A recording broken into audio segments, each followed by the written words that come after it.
বসিরহাট রবীন্দ্র ভবনে ২১শে জুলাইয়ের প্রস্তুতি সভা, বিরোধী শিবিরে ভাঙন। বিজেপি, আইএসএফ ও সিপিআইএম থেকে হাজারো কর্মী সমর্থক যোগ দিল তৃণমূল কংগ্রেসে। আপনারা দেখছেন সেই সময়কার বিশেষ মুহূর্তের ধারণকৃত ভিডিও চিত্র আজকের স্বপ্নগর পত্রিকার অনলাইনে। এখন শুনুন বিস্তারিত। আজ ২১শে জুন বসিরহাট রবীন্দ্র ভবনে বসিরহাট সাংগঠনিক জেলা তৃণমূল কংগ্রেসের উদ্যোগে অনুষ্ঠিত হল শহীদ স্মরণে ২১শে জুলাইয়ের ধর্মতলা যাওয়ার প্রস্তুতি সভা। উপস্থিত ছিলেন বসিরহাট সাংগঠনিক জেলা তৃণমূল কংগ্রেসের সভাপতি বুরহানুল মুকাদ্দিম ওরফে লিটন সহ বসিরহাট সাংগঠনিক জেলার অধীন কয়েকটি বিধানসভা কেন্দ্রের দলীয় বিধায়ক সহ জেলা নেতৃত্ব, ব্লক ও অঞ্চল নেতৃত্ব সাথে দায়িত্বশীল কর্মীরা। এই প্রস্তুতি সভাতেই সাংগঠনিক জেলার সভাপতির হাত ধরে সাংগঠনিক জেলার বিভিন্ন প্রান্ত থেকে কয়েক হাজার কর্মী বিজেপি, আইএসএফ ও সিপিআইএম ছেড়ে তৃণমূল কংগ্রেসে যোগদান করল। এই যোগদানকে কেন্দ্র করে কি বললেন বসিরহাট সাংগঠনিক জেলা তৃণমূল কংগ্রেসের জেলা সভাপতি বুরহানুল মুকাদ্দিম শোনাবো আপনাদের। আমাদের সাথে থাকুন, দেখতে থাকুন। আমরা আমাদের লিডারশিপকে ব্লকওয়ারি আমরা দেখেছি এবং রাজ্য নেতৃত্ব আমাদেরকে যে নির্দেশিকা দিয়েছে আমরা সেটাই আজকে আমাদের দলীয় কর্মী সমর্থকদের হাতে সেটা করেছি।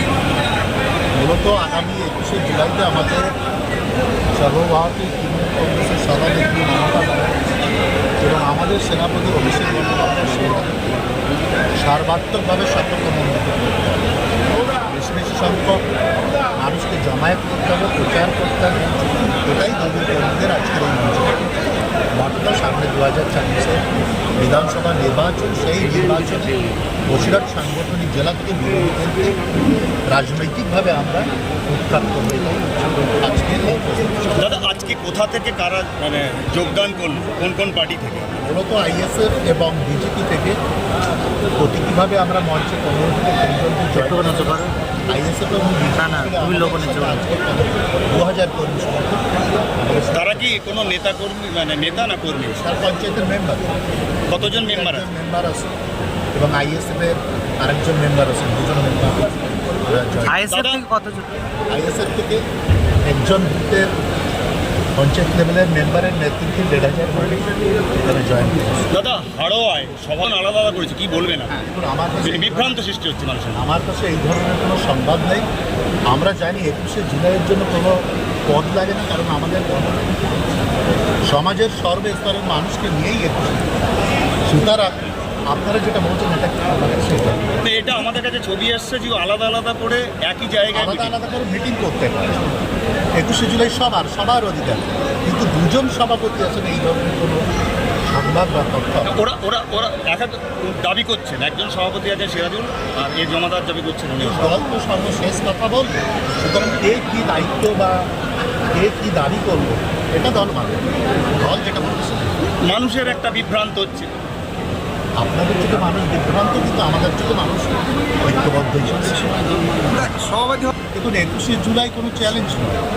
প্রতি বছরই আমরা এটা নিজেদের রেকর্ড আমরা দিচ্ছি। সুতরাং এটা আমাদের কাছে কোনো চ্যালেঞ্জ নয়। এটা সিদ্ধভাবেই অন্যান্য বারের মতো আমরা এবারের ২১শে জুলাইকে একটু মানতে করতে যদি সামনে ২০২৬ বিধানসভা। তৃণমূল কংগ্রেস জিন্দাবাদ, মামাটি মানুষের নেত্রী মমতা বন্দ্যোপাধ্যায় জিন্দাবাদ, মমতা ব্যানার্জি জিন্দাবাদ, তৃণমূল কংগ্রেসের সেনাপতি অভিষেক ব্যানার্জি জিন্দাবাদ, অভিষেক বন্দ্যোপাধ্যায় জিন্দাবাদ, তৃণমূল কংগ্রেস জিন্দাবাদ, মমতা বন্দ্যোপাধ্যায় জিন্দাবাদ, মামাটি মানুষের নেত্রী মমতা ব্যানার্জি জিন্দাবাদ, তৃণমূল কংগ্রেস জিন্দাবাদ। আমি আস্তে আস্তে সবাইকে মঞ্চ থেকে চলে আসার অনুরোধ রাখবো। যারা ছবি তুলছেন তারা ছবি তুলে নেবেন। এবারে একটু দাঁড়ান, সাংবাদিকরা একটু ছবি তুলছে, আপনারা একটু দাঁড়িয়ে নেবেন। আজকে আইএসএফ, বিজেপি এবং সিপিএম থেকে হাজারেরও বেশি কর্মী, সমর্থক, সদস্য আজকে এই মঞ্চ থেকে জয়েন্ট হলো। একজন বিজেপির সদস্যও তার মধ্যে আছেন এবং আইএসএফেরও সদস্য আছেন। তাদেরকে স্বাগত তৃণমূল কংগ্রেসের পরিবারে। তৃণমূল কংগ্রেস শৃঙ্খলাবদ্ধ দল। তৃণমূল কংগ্রেসের মা মাটি মানুষের নেত্রী মমতা বন্দ্যোপাধ্যায়ের নেতৃত্বে এবং আদর্শ